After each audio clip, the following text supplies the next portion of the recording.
మీ ఎలాంటి వ్యాపార ప్రకటనలకైనా వెంటనే మా ఛానల్ సంప్రదించండి. ప్రస్తుతం మనతో పాటు ప్రముఖ ఆధ్యాత్మికవేత్త వేదిక్ ఆస్ట్రాలజర్ గోనుగొంట్ల సురేష్ బాబు గారు ఉన్నారు. గురువుగారితో మాట్లాడదాం.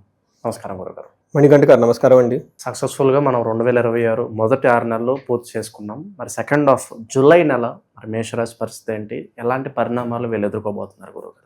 ముందుగా మణికంఠ గారు, ఈ జులై మంత్ యొక్క విశిష్టత మనం తెలుసుకుందాము. ఎందుకంటే ఆ మాసం ఎంత గొప్పదో తెలుసుకుంటే ఆ మాసంలో ఉన్న రోజు కూడా అంత గొప్పగా ఉంటుంది, మన లైఫ్ కూడా అంత గొప్పగా ఉంటుంది.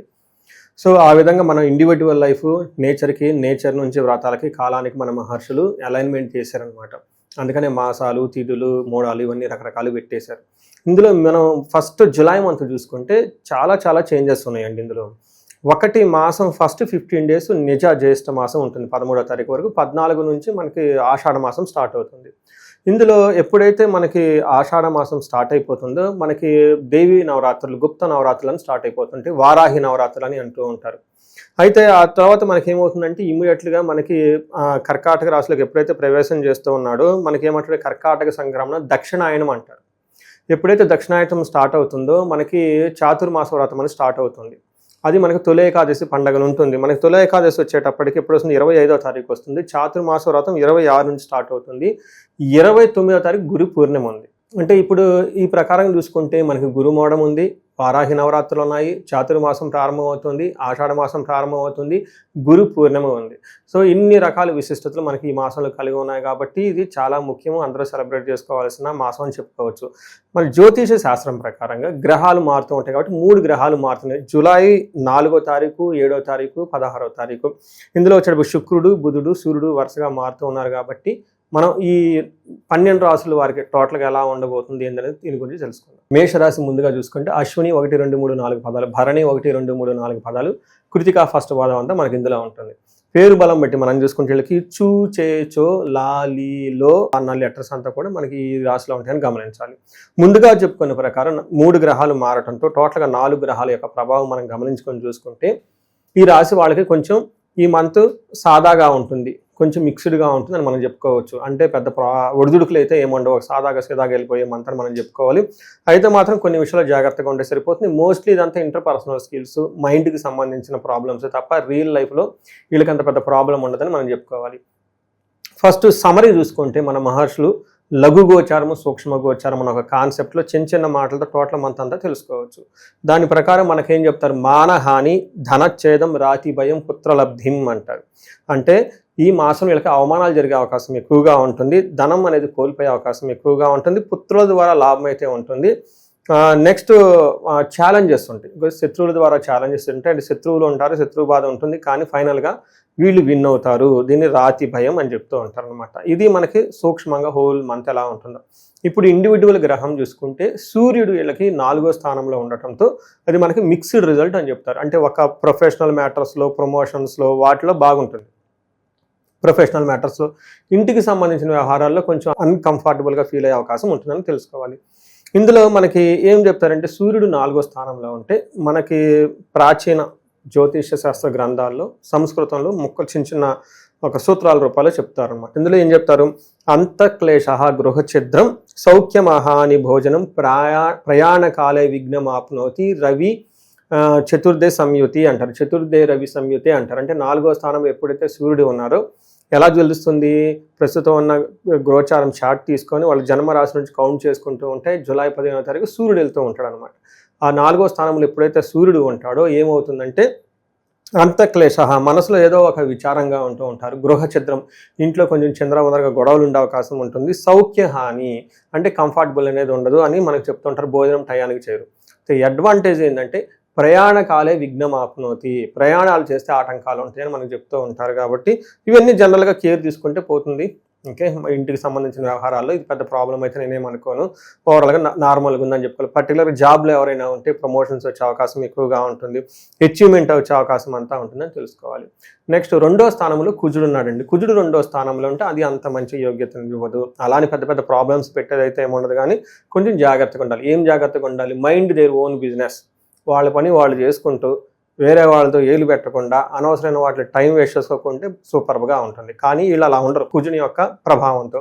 మనకేం చెప్తారంటే 2వ స్థానంలో కుజుడు ఉంటే అసత్వం సతతం క్లేశ సర్వకార్య వినాశనం సదా దుర్జన సంపర్క భీతి షాద్ ధనకే కుజ అంటారు. అంటే రెండో స్థానంలో ఎప్పుడైతే కుజుడు ఉంటాడు ఏమవుతుంది, అసత్వం, దేహంలో బలం తగ్గిపోతూ ఉంటుంది. అందుకని వీళ్ళు ఎక్సర్సైజ్ చేయడం చాలా ఇంపార్టెంట్.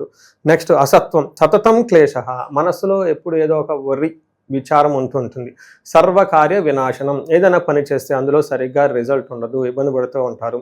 సదా దుర్జన సంపర్క, అంటే వీళ్ళు ఈ టైంలో బ్యాడ్ కంపెనీ, చెడు సమాసాలు పెట్టే అవకాశం ఎక్కువగా ఉంటుంది. మరి చెడు సమాసాలు పడితే ఏమవుతుంది, ఫైనల్గా విచారం పడుతుంది. ఆయన అనవసరంగా డబ్బులు పోయినాయి, పొరుగు పోయింది, అది అవుతుంది ఇది అవుతుంది, ఏమవుతుందో తెలవదు, అనవసరంగా వెళ్ళామని రెండో రోజు అంతా కూర్చొని బాధపడుతూ కూర్చుంటారు. భీతి భయంగా ఉంటారంట. అందుకని చెప్పేసి డిసిప్లిన్ ఈ మంత్లో వీళ్ళకి చాలా అవసరం అని తెలుసుకోవచ్చు. అగైన్ ఇది పెద్ద సమస్య అయితే ఏం కాదు, కానీ నార్మల్గా ఉంటే మానసికమైన టెన్షన్. అయితే బుధుడు కూడాను 3వ స్థానంలో ఉండటంతో మతి మరుపు, ఓకే, కొంచెం మూడవ రాశిలో ఉండటం వల్ల మతి మరుపు అని చెప్తారు. భూములకు సంబంధించిన వ్యవహారాల్లో కొంచెం శత్రువుల బాధలు ఉంటుందని గమనించుకోవాలి.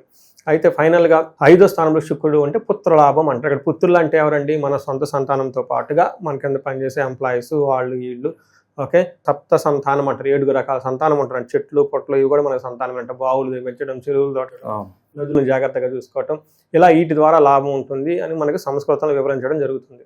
అందుకని వీళ్ళకి ఏం చెప్తారంటే 5వ స్థానంలో ఎప్పుడైతే శుక్రుడు ఉంటాడో దాసీజన వృత్య లాభ, నిత్యం మృష్టాన్న భోజనం, ధనధాన్యం అభిష్టార్థ సిద్ధి, పంచమస్తేత్ భవేద్ భృగు అంటారు. అంటే 5వ స్థానంలో ఎప్పుడైతే శుక్రుడు ఉండటంతో ఏం జరుగుతుందంట, దాసీజన భృత్య లాభం, అంటే మన కింద ఉన్న పరిచారకులు ఉన్న, ఎంప్లాయీస్ ఉన్న, రాజకీయ నాయకులు వాళ్ళ ఫాలోవర్స్ ఉన్న, బ్యూరోక్రాట్స్, సీనియర్ బ్యూరోక్రాట్స్, లేకుంటే లీడర్షిప్ నాయకత్వ ఫలితాల్లో ఎవరైనా ఉంటే, పొజిషన్లో ఉంటే వాళ్ళ కింద ఫాలోవర్స్ ఉంటారు, వీళ్ళని ఫాలో అవుతూ ఉంటారని చెప్తూ ఉంటారు. అంతేకాకుండా నిత్యం మృష్టాన్న భోజనం, చక్కగా మంచి ఫుడ్ తింటూ హ్యాపీగా ఉంటారు. ధనధాన్య అభిష్టార్థ సిద్ధి, ధనం విషయంలోనూ ధాన్యం విషయంలోనూ వీళ్ళు ఏదైనా కనుక ఒక ఎప్పటి నుంచో కొన్ని డ్రీమ్స్, లేదంటే అప్పటిదాకా ఉన్న వాళ్ళ టార్గెట్స్ అవి ఇవి కాకుండా ఉంటే అవన్నీ ఫుల్ఫిల్ అయిపోతాయి ఈ టైంలో అని చెప్తూ ఉంటారనమాట. టోటల్గా జెంట్స్ అయితే లేడీస్ ద్వారా మంచి సపోర్ట్ వస్తుంది, లేడీస్ అయితే జెంట్స్ ద్వారా మంచి సపోర్ట్ వస్తుంది. అది ఇంట్లో ఫ్యామిలీ మెంబర్స్ కానీ బయట నుంచి వాళ్ళు కానీ అని గమనించుకోవాలి. గురుగారు, ఈ రాశికి సంబంధించి ఏ నక్షత్రాలు ఉంటాయి, స్పెసిఫిక్గా వాళ్ళకి ఎలా ఉండబోతుంది ఈ నెల? సో అశ్విని, భరణి, కృతిక 3 నక్షత్రాలు ఇందులో ఉంటాయండి. అశ్విని నక్షత్రం వాళ్ళు ఫస్ట్ పాజిటివ్ పాయింట్ అంటే ఏ పని చేసినా కలిసి వస్తుంది, వెరీ హ్యాపీ. రెండోది వీళ్ళకి కలహము, బంధనము, భయము. కలహం అంటే ఏదో ఒక విషయం గొడవలు అవుతుంటుంది. రెండోది వీళ్ళకి ఏదో కొత్త ఆఫర్స్ రావటము, ఇంకోటి రావటంతో చాలా కన్ఫ్యూజన్ స్థితిలో ఉంటారండి, టెన్షన్లో ఉంటారు. దాన్ని ఇండెసిషన్, సరైన డెసిషన్ తీసుకోకుండా బాధపడుతూ ఉంటారు. అలాంటి సందర్భంలో ఒకసారి జ్యోతిష్కులను కలిస్తే జాతకం చూపించుకొని జాతకం ప్రకారం చెప్పచ్చు. ఉదాహరణకి నేను యూఎస్లో ఉంటాను, ఓకే, ఫారిన్ సెటిల్మెంట్ ఉందా, లేదంటే ఇండియాకి రావాలనుకుంటున్నాను, లేదంటే జాబ్ రావటం లేదు, ఉన్న జాబ్ వదిలేస్తే బాగుంటుంది. ఇవన్నీ లైఫ్లో క్రిటికల్ డెసిషన్స్ ఉంటాయి, చాలా ఇంపార్టెంట్. ఇట్లాంటి డెసిషన్ తీసుకోవడానికి ఒకసారి జాతకం చూపించుకుంటే చాలా బాగుంటుంది. బుధుడి యొక్క ప్రభావంతో అశ్విని, భరణి నక్షత్రం ఇద్దరికి ఈ ప్రాబ్లం ఉంటుంది. నెక్స్ట్ భయపడుతూ ఉంటారు ఏదో ఒక విషయంలో, పర్టికులర్ శుక్రుడికి సంబంధించిన వ్యవహారాల్లో భయపడుతూ ఉంటారనమాట. నెక్స్ట్ భరణి నక్షత్రం వాళ్ళకి ఐశ్వర్యవంతంగా ఉంటుంది, జయప్రదంగా ఉంటుంది. వీళ్ళకి కూడాను భయము, బంధనము, రోగము చూపిస్తుంటుంది. లాస్ట్లో కృతికా నక్షత్రం వాళ్ళకి ఐశ్వర్యవంతంగా ఉంటుంది, జయప్రదంగా ఉంటుంది, ధనలాభము కూడా ఉంది. వీళ్ళు బాగుంది. అయితే ఇందాక చెప్పుకున్న విధంగా వీళ్ళకి మరణతుల్యము, కలహము, భయము అని చెప్తుంటుందండి. ఏదో ఒక విషయంలో భయపడే అవకాశం ఎక్కువగా ఉంటుంది, కలహం, గొడవలయ్యే అవకాశం ఉంటుంది. ఇక్కడ మరణతుల్యం అంటే అప్పటిదాకా వీళ్ళు ఏదైనా ఒక పనిలో కానీ ఏదైనా వాళ్ళకి ఒక బిజినెస్, వ్యాపారమో లేదంటే ఉద్యోగమో చేస్తూ ఉంటే వీళ్ళకి బాగా సపోర్ట్ ఇచ్చేది ఏదైనా ఉంటే అది అంతటితో ఆగిపోతుంది అని చెప్తారు. అలా ఆగిపోతుందని భయపడే సిచ్యువేషన్స్ వస్తుంది. ఇక్కడ ఆగిపోవటాన్ని మరణం అంటారు, వేరే విధంగా అనుకోకూడదు. తెలుగు సినిమాలు చూసి మరణం వృధంగా లాగా అట్లా అనుకోకూడదు. సో ఇక్కడ అంటే నా ఉద్దేశం ఏంటంటే సంస్కృతంలో మహర్షులు ఇచ్చిన యాజిటీస్గా చెప్పామనుకోండి, నా బాధ్యత తీరిపోతుంది. Because they return I'm saying, I mean in between them. అందుకని ఎవరిని ఇబ్బంది పెట్టాలని కాదు, తెలుసుకోవాలండి. రావటం ఎంత ఇంపార్టెంటో, ఓకే, ఏదో ఒక టైంలో ఆగటం, ముందుకు వెళ్ళిపోవటం కూడా అంత ఇంపార్టెంట్. లాభం ఎంత ఇంపార్టెంటో నష్టం కూడా సహజం. కాబట్టి తెలుసుకొని కొంచెం క్లవర్గా ఉండి లైఫ్లో ముందుకు వెళ్ళాలనే ఉద్దేశమే, అంతే తప్ప వేరేదేమీ లేదండి. సో ఇది మనకి గ్రహాల, నక్షత్రాల యొక్క ప్రభావం. గురుగారు, మరి ప్రజెంట్ గ్రహస్థితి బట్టి వీళ్ళకి ఎవరిని ఎక్కువగా ఆరాధించాలి, ఎటువంటి పరిహారాలు చేస్తే బాగుంటుంది అంటారు? ఈ పరిస్థితుల్లో వీళ్ళకి ఉన్న బంధనము, బంధించబడినట్లు పరిస్థితి ఎక్కడైతే ఉంటుందో విష్ణు ఆలయాలు దర్శించుకుంటే చాలా బాగుంటుంది. సుదర్శన హోమం చేయగలిగితే వీళ్ళకి ఇంకా చాలా బాగుంటుంది. సో వీటితో పాటుగా కుజుడు వీళ్ళకి అంత అనుకూలంగా లేకపోవడంతో పాటు సుబ్రహ్మణ్యేశ్వర స్వామి ఆరాధన చేయటము, లేదా క్షేత్ర పాలకులు లేదంటే గ్రామ దేవతను పూజించడం ఇంకా చాలా కలిసి వస్తుంది. అది కూడా లేకపోతే మనకి నాగులు కట్ట అంటారు, మనకు ఊళ్ళల్లో కానీ అట్లా అక్కడ, లేదంటే జంట నాగులు పడగలు వేసుకొని ఉంటాయి అక్కడ. వాళ్ళకి స్వహస్తాలతో కొంచెం వాళ్ళు కనుక అభిషేకం చేయగలిగి కొంచెం చిన్న దీపారాధన చేసి కొంచెం టైం స్పెండ్ చేస్తే ఇంకా నెగిటివ్ ఎనర్జీ అంతా పోయి బాగుంటుంది. మనం ఇదంతా గోచార ఫలితాల కింద చెప్పుకుంటామండి మణికంఠ గారు. దీని ప్రకారం ఏంటంటే ఒక 30% మాత్రమే ఇప్పుడు మనం చెప్పుకునేవి వాళ్ళకి అప్లై అవుతాయి.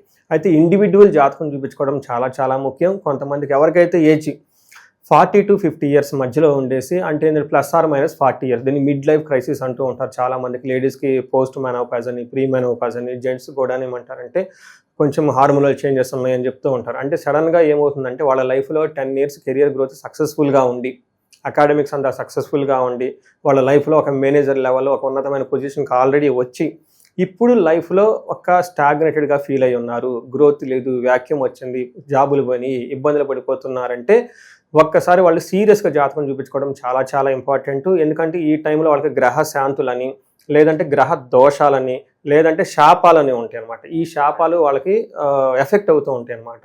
జనరల్గా మనకి ఏం చెప్తారంటే మోడర్న్ సైకాలజీలో మిడ్ లైఫ్ క్రైసిస్ అని చెప్పేస్తూ ఉంటారనమాట. బట్ జ్యోతిష శాస్త్రంలో దానికి చాలా వివరణ ఇచ్చారనమాట. శాపాలని, గ్రహ దోషాలని అవన్నీ. ఒకసారి వాళ్ళ గ్రహాలు ఇండివిజువల్గా జాతకం చూపించుకోవడం చాలా ముఖ్యం. వాళ్ళకి ఫైనాన్షియల్ ప్రాబ్లం ఉన్న స్వర్ణలక్ష్మి విశేష హోమం చేయించుకోవటము, ఏమైనా కానీ హెల్త్ కాంప్లికేషన్స్ ఉంటే ఆయుష హోమం చేయించుకోవటం, అంతేకాకుండా చండీ హోమం, అందరికి ఏదైనా కనుక సీరియస్ ప్రాబ్లమ్స్ కన్సర్న్స్ ఉంటే కనుక చండీ హోమం చేయించుకోవటం, ఇలా మన్యు పాశుపత అభిషేకాలు ఇవన్నీ చేయించుకుంటే వాళ్ళ యొక్క ఎలాంటి సమస్య ఉన్నా కానీ సమస్యకు సంబంధించిన పరిష్కారాలు మనం కనుక్కోవచ్చు. భార్యాభర్తల మధ్య అన్యోన్య దాంపత్య పాశుపత అభిషేకం అని చెప్పేసి ఇలా అన్నీ చేసుకోవచ్చు.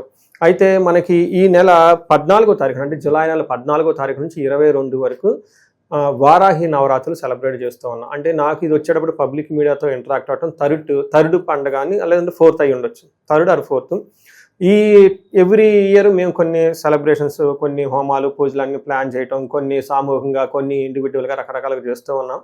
బట్ ఈసారి కూడా మేము ఏం చేస్తున్నామంటే వారాహి పాశుపత విశేష హోమం అని చేస్తూ ఉన్నామండి. ఇది చాలా పెద్ద హోమము, ఒక దాదాపు 15 మంది దాకా బ్రాహ్మణులు పడుతూ ఉంటారు.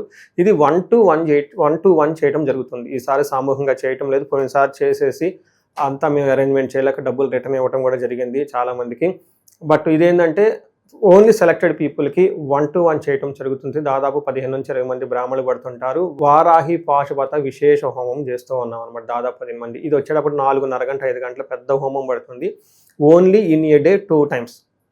నవరాత్రులు స్టార్ట్ అయిన 14వ తారీఖు నుంచి 22వ తారీఖు వరకు మార్నింగ్ ఒక స్లాట్, ఈవినింగ్ ఒక స్లాట్. ఈవినింగ్ స్లాట్ ప్రిఫరబుల్గా NRIలకి, అమెరికా ఉన్న వాళ్ళకి చేస్తూ ఉన్నాము. దీనివల్ల ఎందుకు చేయించుకోవాలంటే ఫస్ట్ కార్యజయం, చాలా నాలెడ్జ్ ఉంది, ఎగ్జిక్యూషన్ చేయలో ఫెయిల్ అయిపోతున్నాం అనుకున్న వాళ్ళకి వారాహి అమ్మవారికి చేయించుకోవాలి. రెండోది తగాదులు, శత్రుబాధలు ఏమైనా ఉంటే దానికి సంబంధించి చేసుకోవాలి. డైరెక్ట్గా, ఇండైరెక్ట్గా ఎవరికైనా ప్రాబ్లమ్స్ ఉంటే చేయించుకోవాలి. మూడోది రియల్ ఎస్టేట్ పీపుల్ ఎవరైతే ఉన్నారో, స్టాగ్నేటెడ్గా ఉన్నారో, నేను ఎక్కడో ఆర్టికల్ చూస్తాను, 80,000 అపార్ట్మెంట్లు ఏమో అన్యూజ్డ్, కొంతమంది పేమెంట్ కట్టేసి డ్రాప్ అయిన వాళ్ళు మొత్తం లాక్ అయి ఉన్నారనమాట. ఇలాంటి ఎవరైనా రియల్ ఎస్టేట్లో వాళ్ళు ఉన్నా కానీ లైఫ్లో ప్రోగ్రెస్ లేదు, ధనం లేదు అని అనుకుని ఎవరైనా కనుక అనుకుంటూ ఉంటే ఇది వాళ్ళకి ఈ నవరాత్రుల టైంలో చాలా మంచి ఒక అవకాశము. ఇంట్రెస్ట్ ఉన్న వాళ్ళు మాత్రం ఖచ్చితంగా ఫోన్ చేసి అపాయింట్మెంట్ తీసుకోండి. ఒకసారి మళ్ళా చెప్తున్నాను, 18 కంటే హోమాలు ఎక్కువ చేయలేము. In a day only 2 morning and evening. Morning preferable ఇండియన్స్కి, ఈవినింగ్ స్లాట్ NRSకి మేము అరేంజ్మెంట్ చేస్తున్నామండి. దీన్ని సద్వినియోగం చేసుకోవాలని చెప్పేసి నేను కోరుకుంటూ ఉన్నాను. ఓవరాల్గా మేషరాశి వాళ్ళకి ఏ విధంగా ఉండబోతుందో ఈ మాసం మంచి విశ్లేషణ అందించారు. ధన్యవాదాలు.